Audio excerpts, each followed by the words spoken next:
Meus irmãos e irmãs, a Bíblia diz: e tudo o que pedirdes em oração crendo, o recebereis. Um dia, um engraxate que trabalhava em frente à estação de metrô de Seul se aproximou da igreja. Supostamente, ouvira o rumor de que em nossa igreja poderia receber a cura para suas pernas. Apesar das chacotas por parte de um motorista de ônibus, não abandonou sua fé de que algum dia pudesse chegar a andar. Era um dia outonal de outubro.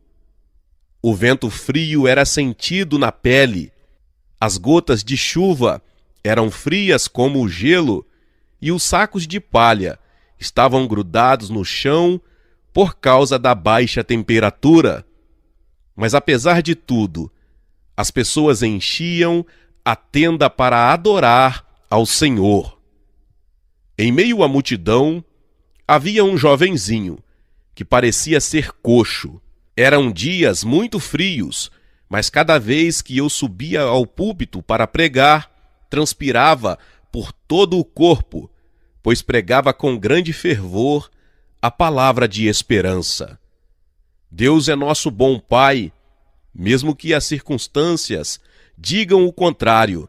Se crermos e nos firmarmos sobre a rocha da fé, a bênção de Deus chegará à nossa vida e transformará nosso espírito, nossa alma e nosso corpo, e nos dará uma nova forma de viver. Tenha esperança em Cristo. O enfermo tenha esperança em sua cura.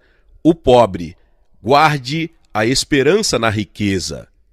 Imediatamente, depois de atingir o apogeu da reunião, o jovem engraxate se aproximou de onde eu estava para pedir oração. Pastor, quero andar, disse ele. Por favor, peço que me ajude. Realmente você crê que pode ser curado? Sim, pastor, eu creio. Se o Senhor orar por mim, Deus vai me curar. Quando vi a sinceridade de seu coração em seus olhos, comecei a orar por ele com toda a minha alma. Orei com a mesma paixão com que orava pela cura de minha enfermidade. Toda a congregação se uniu em intercessão. Não sei quanto tempo havia passado, mas depois da oração, quando tentei levantá-lo pela fé, o jovem não mostrou nenhuma reação. Continuei orando. No entanto, a perna do jovem não mostrava nenhuma possibilidade de milagre. A única coisa que eu podia fazer era me apegar mais a Deus. Deus, tenha misericórdia deste jovem. Se tu não o curares, não poderei continuar pastoreando esta igreja. Deus, tem misericórdia de mim. Orei com mais fervor do que nunca, e quanto mais orava, mais podia sentir a dor do rapaz. De repente, abri os olhos e gritei, tomando-o pelas mãos: em nome de Jesus, ordeno que endireite as pernas. Em nome de Jesus, coxo, ordeno que se levante agora. Levante-se. Num instante, ouviu-se um grande barulho de grito de júbilo que se fazia ecoar em todo o auditório. O jovem estava dando seus primeiros passos. Toda a congregação foi como que arrebatada por um turbilhão de louvor, adoração e ações de graças. Não podia crer naquilo, mas somente dar graças ao Senhor pelo milagre. Obrigado, Senhor. Usaste este teu servo. Toda a glória é tua. Desejo que o Senhor opere e use esta igreja de uma maneira sobrenatural. Nesse momento, o jovem coxo já não estava andando, mas sim saltando de grande alegria. Para ele, era como nascer de novo. Esse milagre marcou o começo de outra etapa na igreja. E por causa dos rumores que corriam de boca em boca, muitos enfermos começaram a vir, mesmo de regiões muito distantes. Pessoas com paralisia, artrose, tuberculose, gastroenterite, enfim, pessoas com todo tipo de doenças, vinham à nossa igreja e eram curadas pelo amor de Deus e o poder do Espírito Santo. Os bandidos também convertiam-se e tornavam-se membros da igreja. Entretanto, paralelamente, as finanças sempre estavam escassas. Daejodon era uma comunidade pobre, de pessoas enfermas e endividadas. O total de ofertas de um dia de domingo não superava 200 wons, o que não dava sequer para nos sustentar, muito menos para comprar combustível. A pressão da escassez era algo que estava fora de controle. Comíamos sopa de milho, um pouco de pepino conservado com sal, e no dia em que se ofereciam sopa de fava, era o melhor banquete que podia receber. Viver era comer, e comer, viver. A remuneração que eu recebia no seminário por trabalhar como intérprete era de 3.000 wons. Destes, 500 eram usados para o transporte, 300 como dízimo, e o restante, 2.200, era mais uma quantia simbólica.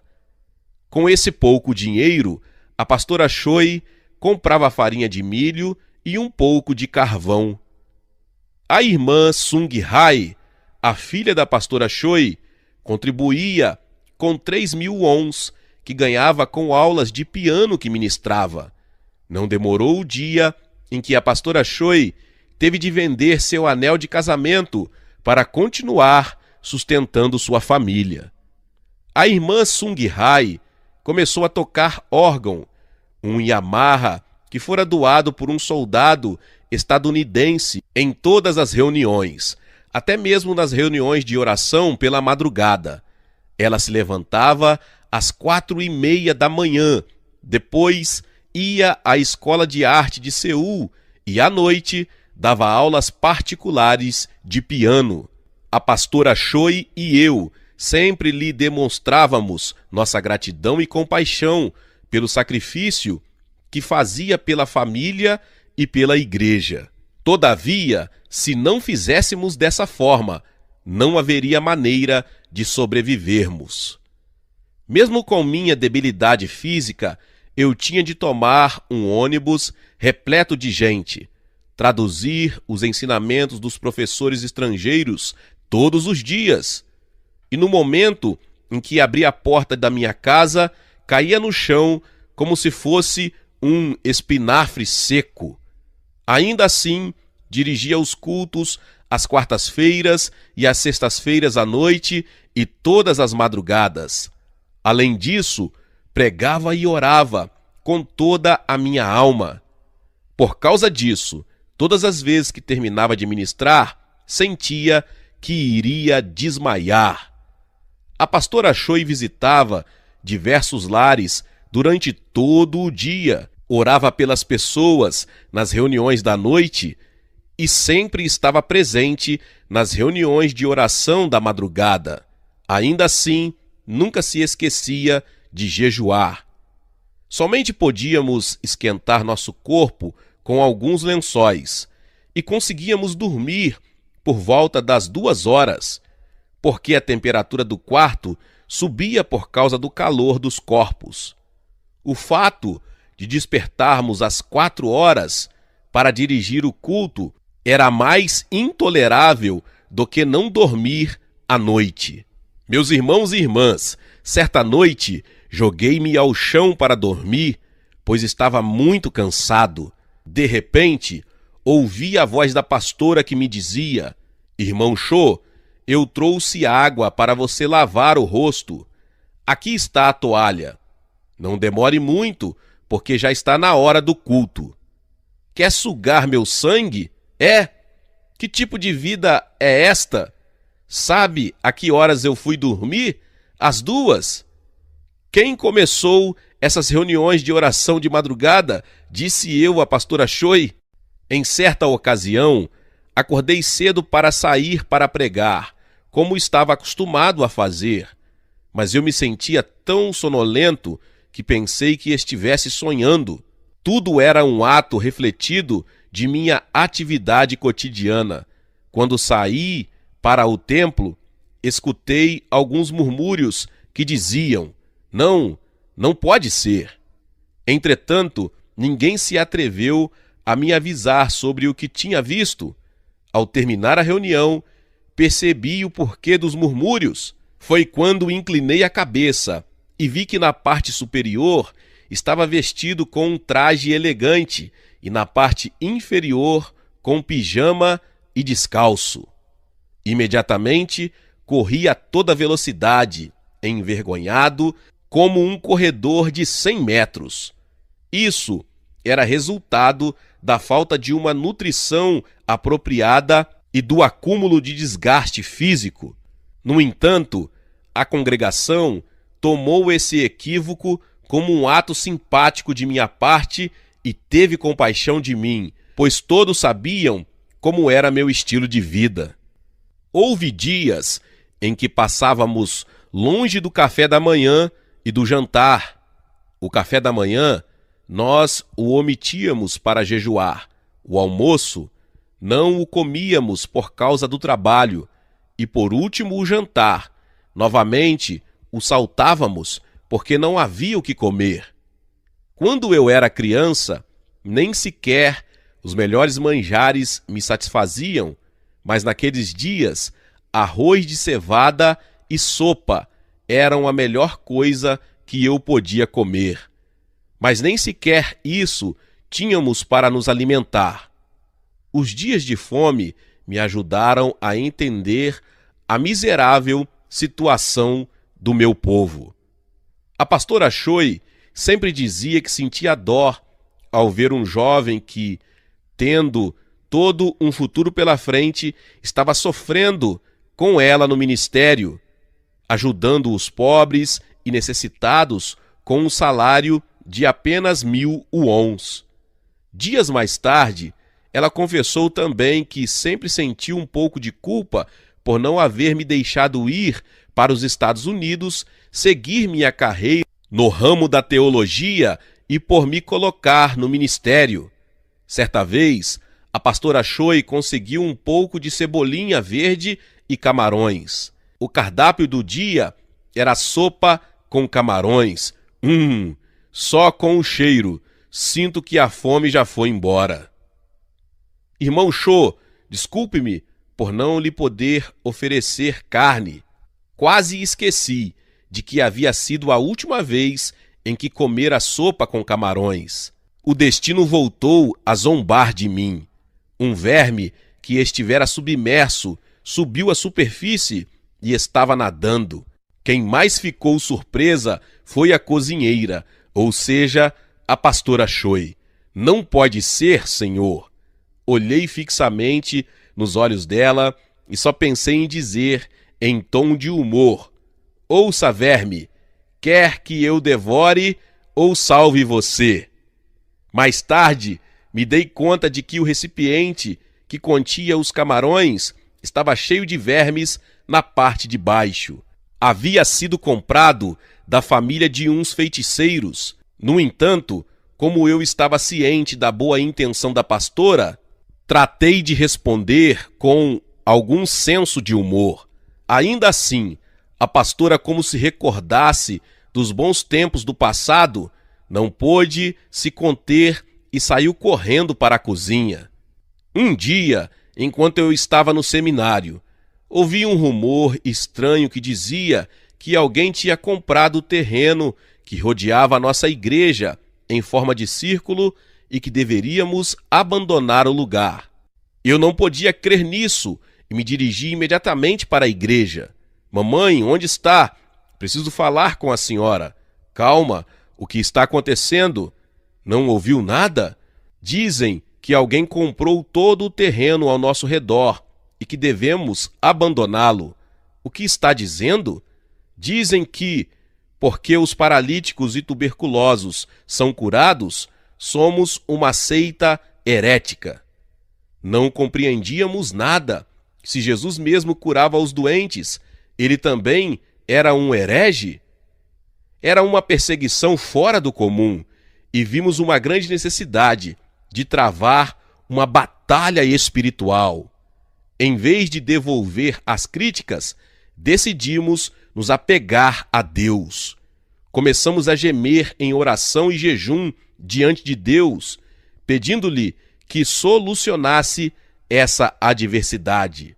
Um dia, uma senhora curada de problemas estomacais em nossa igreja perguntou à pastora Choi o motivo de suas lágrimas, ao que a pastora confessou tudo o que estávamos sofrendo.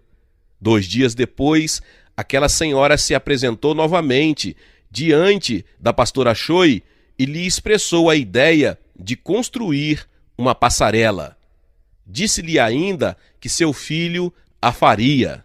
Entretanto, a ideia não era realista, pois a maioria das pessoas da congregação sofria de enfermidades severas e fisicamente era muito limitada também para subir e descer escadas. Dias depois, no horário da reunião, o vento trouxe uma página de jornal e a deixou justamente diante de mim. Isso era comum nesses dias, pois as pessoas envolviam seus calçados com papel de jornal na entrada da igreja. Mas nesse dia não foi assim, porque meus olhos se fixaram em um anúncio que dizia loteria e na parte inferior, primeiro prêmio, uma casa, segundo prêmio, um carro zero. Eu sabia que não devia fazer isso, mas em razão da grande necessidade econômica, por um instante, cheguei a pensar que algo poderia acontecer. A pastora Choi só conseguiu dizer, irmão Cho, o que é? Ah, já vejo, um anúncio de loteria. Loteria? Se fizermos isso no espírito e não na carne, você acredita que pode até ser um canal de bênçãos de Deus? Vejamos, primeiro prêmio, uma casa, segundo prêmio, um carro 0 quilômetros. Ora, melhor deixarmos isso aí. Somos servos de Deus e não deveríamos nos envolver com coisas desse tipo. Sim, mas não acredita que isto pode ser do Senhor? E você tem 200 wons para comprar um número? Eu só tenho 20. Naquela mesma noite, pedimos a uma pessoa um empréstimo de 500 wons. Finalmente chegou o dia do sorteio e nós nos dirigimos para o lugar onde seria realizado. Levamos algo de milho para comer e no metrô não paramos de orar em línguas e confessar: Senhor, eu creio. As pessoas nos olhavam, mas na situação em que encontrávamos, não dava para se preocupar com isso, porque desse sorteio dependiam as finanças da igreja. Para dizer a verdade, eu diria que estávamos bastante sérios. Ao descer do metrô e sair para a praça, o que os nossos olhos contemplavam eram 4 largas filas. As pessoas, que certamente também estavam na expectativa, já tinham vindo e ocupado seu lugar. Não demoramos a unir-nos à fila e continuamos orando. Fazia tanto calor que cheguei a sentir vertigem. Finalmente, chegou nossa vez. A pastora enfiou a mão no caixote e começou a orar. Ao ver que demorava muito, as pessoas, quase que de forma desesperada, começaram a gritar. Com os olhos fechados, Choi pegou um número, tirou-o e o desdobrou. Nada. Ela se mostrou muito desiludida. Chegue para o lado, por favor. Não acha que deveria tirar pelo menos o 5º lugar? Assim, levaríamos um sabão de presente. Falei como que a envergonhado. Depois de respirar profundamente, gritei com todas as minhas forças: Senhor! E tirei um número. Não podia crer no que estava vendo. Nada. Veja, aconteceu o mesmo com você. Vamos embora. O que foi que eu disse? Eu falei que não deveríamos nos meter nessas coisas. Senti tanta vergonha que adiantei meus passos, mas percebi que ela também estava desiludida a tal ponto que chorava. Por que está chorando? Por acaso não sente vergonha? Não levei isso a sério. Deus nos ensinará um caminho melhor. Subimos no metrô, mas nos sentamos cada um em um canto, olhando pela janelinha. A desilusão era sentida no mais profundo de nosso coração.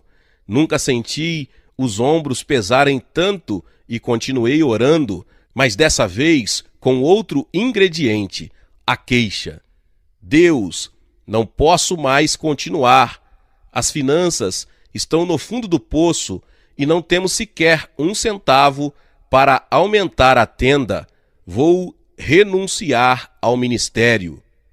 Foi nesse mesmo instante, Deus me mostrou uma luz de esperança, apesar de minhas queixas, e no momento em que o cinema oriental de Soedaimon entrou em meus olhos, o Espírito Santo falou em meu coração.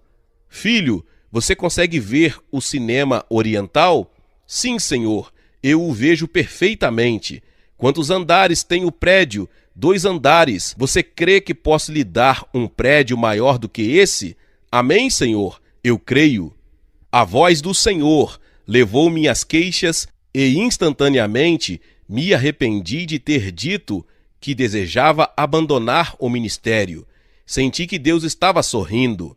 Eu me aproximei da pastora Choi e lhe disse o que o Espírito Santo me falara. Persuadi a pastora Choi a dizer amém, ao que ela não resistiu e disse amém. Depois daquele dia, não cessamos de orar por uma igreja maior que o cinema oriental de 2 andares. Foram dias de muito sofrimento e dor. Por que você acha que um simples anúncio de loteria me chamou tanta atenção? Simplesmente era um tempo em que orávamos todos os dias na casa do Senhor. Glória a Deus, que palavra poderosa. Talvez você chegou aqui pela primeira vez e ainda não é inscrito aqui no canal. Se inscreva aqui no canal, ative o sininho das notificações. Todos os dias são postados vídeos abençoados aqui no canal para te abençoar. Deixe também o seu like e não se esqueça de compartilhar esta palavra com mais pessoas. Meus irmãos e minhas irmãs, nos vemos nos próximos vídeos. Amém. Seja membro do canal Vinícius Siqueira e obtenha benefícios que só os membros têm. Então, você que já é inscrito no canal e ativou o sininho das notificações, logo você vê o botão Seja Membro, clique nele e obtenha os benefícios. E o primeiro benefício é que você tem uma mensagem destacada. Quando você faz um comentário aqui no canal, você tem um destaque na sua mensagem. E isso é muito importante porque você mostra para os outros que você apoia este canal. E outro benefício que você tem é que você pode compartilhar os devocionais diários, que são 365 devocionais, que são postados todos os dias aqui no canal. Existe um grupo específico e a pessoa recebe um link que é direcionado para o grupo. E nesse grupo você tem todos os devocionais de todos os dias do mês, que você recebe logo pela manhã, e você tem o benefício de compartilhar esses devocionais com os seus contatos. Esse benefício é apenas para os membros. No YouTube não tem como compartilhar os devocionais, apenas ler na comunidade do YouTube, mas quem é membro tem o benefício de compartilhar com todos os seus contatos e as suas redes sociais. Seja membro!